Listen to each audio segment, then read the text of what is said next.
त्यानंतर अमेरिकेचे राष्ट्राध्यक्ष ट्रम्प जगभरातील देशांवर टॅरिफ लादत त्यांच्यावर दबाव आणण्याचा प्रयत्न करत आहेत। टॅरिफ नीतीला अमेरिकेतूनच मोठा विरोध होत असताना ट्रम्प हे मैदानात उतरले आणि त्यांनी आपल्या नीती निर्णयाचं समर्थन केलं।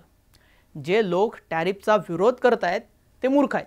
त्यांच्या प्रशासनाने अमेरिकेला जगातील सर्वात श्रीमंत सर्वात प्रतिष्ठित देश बनवलाय, जिथे कोणतीही महागाई नाही आणि विक्रमी शेअर बाजाराच्या किमती आहेत। देशाला टॅरिफमधून ट्रिलियन डॉलर्स मिळतात असं ट्रम्प यांनी सांगितलं, ज्याचा वापर आता ट्रम्प 37 ट्रिलियन डॉलरचं राष्ट्रीय कर्ज कमी करण्यासाठी करणार आहेत। त्यांचं प्रशासन लवकरच ते फेडण्याची सुरुवातही करेल असं ट्रम्प यांनी सांगितलं।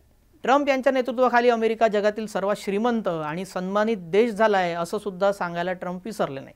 लवकरच बहुतेक सर्व अमेरिकन नागरिकांना $2000चा टॅरिफ डिव्हिडंड मिळणार आहे असं ट्रम्प यांनी जाहीर केलेलं आहे।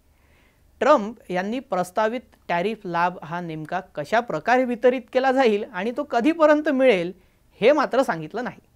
याबद्दल त्यांनी कुठलीही अधिक माहिती दिलेली नाही आहे। आता टॅरिफ डिव्हिडंड हे शब्द ऐकल्यावर तुम्हाला प्रश्न पडला असेल की हे काय आहे? तर सोप्या भाषेत आपण समजून घेऊयात।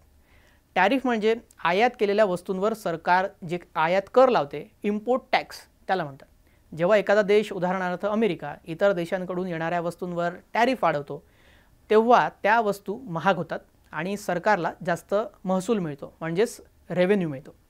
आता टॅरिफ डिव्हिडंड म्हणजे हा अतिरिक्त महसूल, म्हणजेच आता टॅरिफमधून मिळालेला पैसा नागरिकांना परत देण्याची योजना किंवा बोनस। म्हणजेच ट्रम्प यांच्या विधानानुसार जर आपण पाहायला गेलं तर अमेरिकेने टॅरिफमुळे जेवढा अतिरिक्त पैसा कमावला आहे त्यातून प्रत्येक नागरिकाला $2000 अमेरिकी डॉलर्स देण्याचा त्यांचा प्रस्ताव आहे। थोडक्यात tariff dividend is equal to टॅरिफमधून मिळालेल्या नफ्याचं नागरिकांना वाटप। आता ट्रम्प यांच्या या दाव्यात खरंच काही तथ्य आहे का? खरंच ट्रम्प टॅरिफचा नफा नागरिकांना वाटतील का? हे तुम्ही आम्हाला कमेंटमध्ये सांगा।